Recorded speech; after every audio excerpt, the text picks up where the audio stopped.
ito, concrete example, ano bang pwedeng gawin dito? Alam ko mahirap ito, no? Pero we also understand the dilemma of those in the prosecution service. Example, kunwari lang, no? Wala akong sinasabi, no?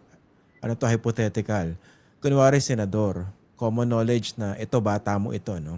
So, ito yung binigyan ng taga DPWH ng malaking halaga.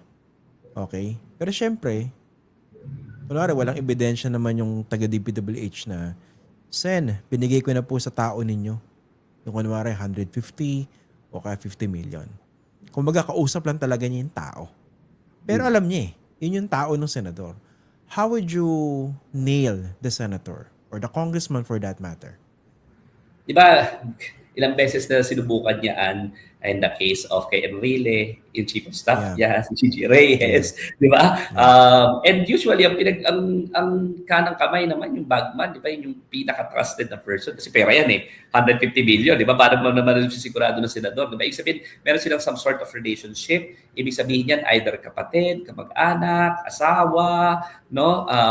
May romantic relationship, or somebody na talagang tinatrust mo, kaibigang matalik, no? Halos equal mo, no? Or chief of staff mo, no? Hindi yan basta-basta kung sino na lamang, di ba? So, pwedeng fafa mo. Sorry, fafa mo. Yeah. So, very close to you, no? Ang ibig sabihin niyan, di ba? Actually, nung nakulong, di ba, si Gigi Reyes, yung may mga sinasabi, the late Enrile, nag-iba lahat, di ba? Nag-iba lahat, no? Kasi pero hindi siya bumigay until the last minute, no? Pero meron naman mga instances na syempre, 'di ba? Kung sabihin mong tumanggap lang ako, hindi naman ako nakinabang niyan Yung principal naman yung nakinabang niyan Ang question is, hanggang saan ba handang mag-take ng bullet yung tao yun? And maraming instances na bumabaliktad kasi may sariling anak yan. May sariling pamilya yan. May sariling buhay yan. Tapos hindi naman pala siya yung nakinabang sa pera. So dito ko na sasabihin na pwede talaga silang i-offeran ng star witness, state witness with the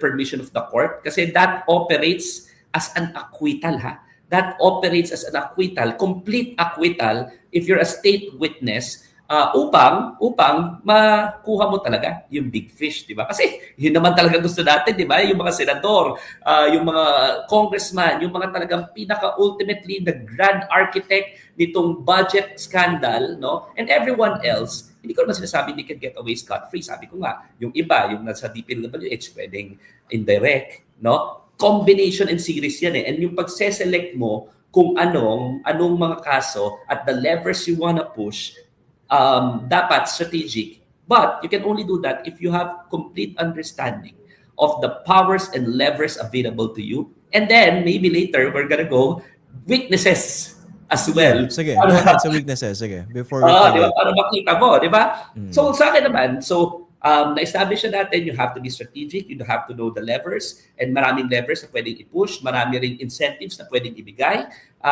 Na-realize na rin natin na timing is an issue and you ought to understand na kailangan mo i-preserve yan, yung mga evidence at the soonest possible time. Ang nagkamali dun sa mga Marcos administration, I feel like January pa nila alam, pwede naman lang perpetrate yung evidence, pwede naman ginawa na nila, preserve nila si Cabral, ngayon tuloy, namatay na, di ba? Unless afterthought nila yung prosecution.